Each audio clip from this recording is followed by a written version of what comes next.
আজি পুৱাৰ পৰা বেলিটো বৰ ধুনীয়া লাগিছে। হাইলাক তোমাৰ মুখখনৰ দৰে। পুৱা 5 বাজিছিলহে মাত্ৰ। তোমাৰ কুকুৰ কেইজনীয়ে তোমাক বিচাৰি মোক ইমান আমনি কৰিছে। 5 দিন ধৰি একোকে খোৱা নাই। কপা কপা হাতেৰে লিখা প্ৰিয়জনলৈ যেন শেষ চিঠিখন। বুকুখন যেন কোনোবা এটা কোণত খচি গ'ল। প্ৰাণৰ শিল্পীজনক হেৰুৱাই সকলোৱে যেন এতিয়া নিথৰুৱা। কিন্তু নিজৰ মানুহজনক হেৰুৱাই সেই নাৰীগৰাকী বাৰু কেনে আছে, কি অনুভৱ কৰিছে?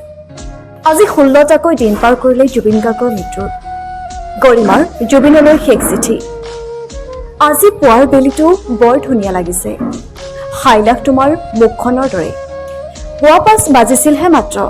তোমাৰ কুকুৰ কেইজনীয়ে তোমাক বিচাৰি মোক ইমান আমনি কৰিছে। 5 দিন ধৰি একোকে খোৱা নাই। তুমি নথকাৰ অনুভৱে সিহঁতকো হৈছে। দেউতা অলপ অসুস্থ হৈ পৰিছিল, কিন্তু এতিয়া মৰমৰ পুতেক গুচি যোৱাৰ পৰা মোক বৰ মৰম কৰে। পমীৰ কথানো কি ক'ম, তুমি জানাই তাই বৰ শান্ত। তাইৰ সৰুৰে পৰা আপোন মানুহবোৰক হেৰুৱাৰ বেদনাত দগ্ধ হৈ আছে। তোমাৰ পাগল প্ৰেমিক অনুৰাগীবোৰে এতিয়াও মানি ল'ব খোজা নাই যে তুমি একেবাৰে গুচি গলাগৈ আকাশৰ দেশলৈ। কোনোৱে মায়াবিনী জুৰিছে, কোনোৱে আকৌ মই নথকাৰ কথা, আকৌ কোনোৱে আকাশে বতাহে। ইফালে কিছুমানে যুঁজা চলাইছে তুমি ন্যায় পোৱাটো। চৰকাৰ ব্যস্ত তোমাৰ দোষীক শাস্তি প্ৰদান কৰাক লৈ। তোমাৰ মৰমৰ পুত্ৰ অৰুণে আহৰিয়ে পোৱা নাই। তোমাৰ 10 দিনৰ কাৰ্যসূচী ভাগ সুচাৰুৰূপে পাৰ কৰোঁতেহে মাত্ৰ গুৰুত্ব দিছে। সকলোখিনি যেন হৈ গৈছে।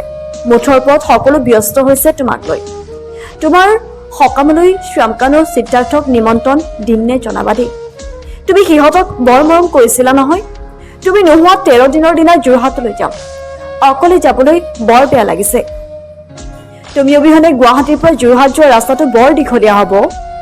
মই যে একো ধৰিবই পৰা নাই কিনো হৈছে। মাজে মাজে বুকুখন কিবা বিষ এটা হৈ চকুটো ওলাই। তুমি নথকাৰ বাবে কোনোৱে মোক লৈ বুবা আৰম্ভ কৰিলে। পিছে মই তোমাৰ লক্ষ্মীজনী ন। তুমি মোৰ কপালত আঁকি দিয়া কপালৰ সেন্দুৰখন এতিয়াও মচি লোৱা নাই। যেতিয়া তোমাক সৰগত লগ পাম তেতিয়া তুমিও মচি দিবা। মোৰ অহা দেৰি হ'ব। তুমি যে মোক সদায় ৰঙীন কাপোৰ পিন্ধিলে ভাল পোৱা, সেয়েহে মই চাধা বগা কাপোৰযোৰ পিন্ধা নাই। তোমাৰ বাবে সদায় ৰঙীন হৈ থাকিম।